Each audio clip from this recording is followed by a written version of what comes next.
Well, friends, let me tell you, the truth is that after having done all the work we've done with the rear caliper of the bike, first we have wired the rear brake pump well, then we have changed the seals and the dust covers of the rear brake caliper. We have changed all the brake fluid, we have blended it well, and even so it has improved a lot, but it has not completely improved. After riding it for a while, you put your hand there and it has a little temperature.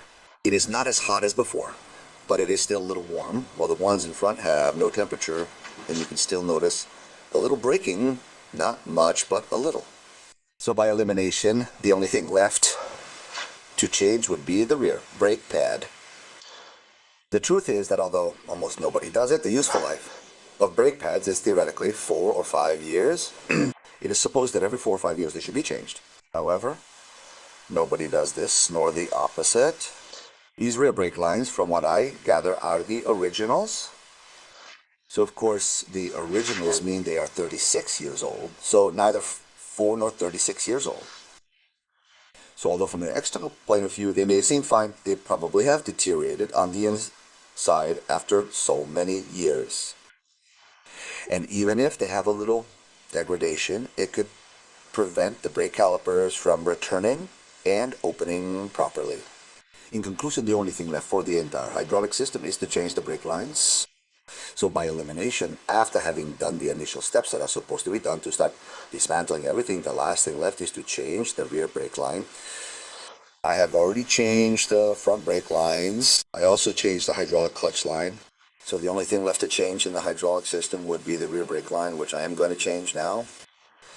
Today's video is about how to change the rear brake hose on this Tiger 900 carburetor, Tremega 900 carburetor, and that's it. So we're gonna change the brake hose, bleed the entire rear brake fluid system again, go out and test the bike and see if this problem that's giving us a bit more trouble than expected is finally fixed.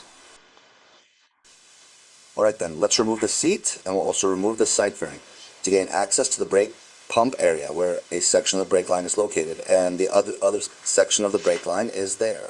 We don't have to disassemble anything, okay? And we'll replace it. So let's get to it. Then we remove the seat with a little wrench here, as you've seen in other videos I have.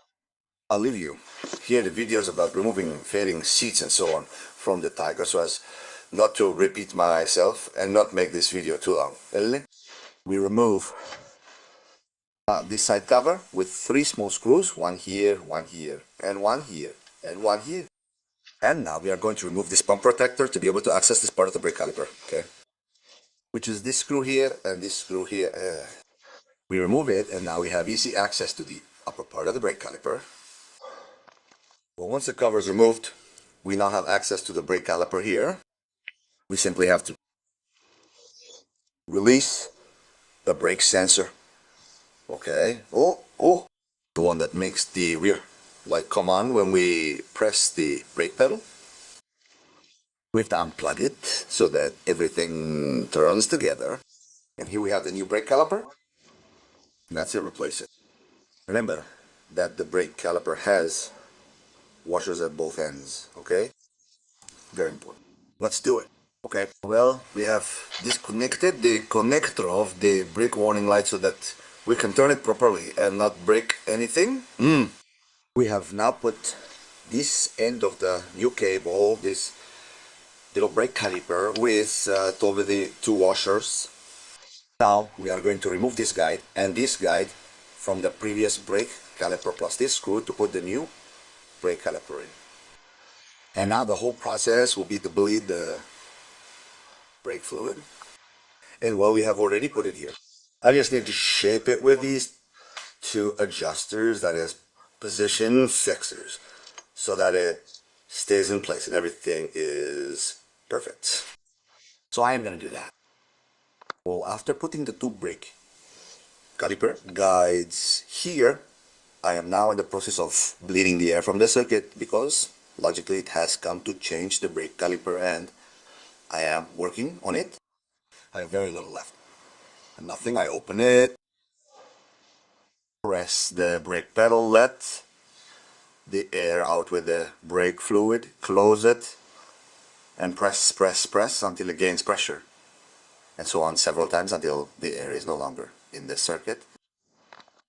Once I've finished bleeding, what I do is top up the brake fluid level, clean anything that might have gotten dirty, because as you know, brake fluid is quite abrasive, meaning it quickly removes paint and such.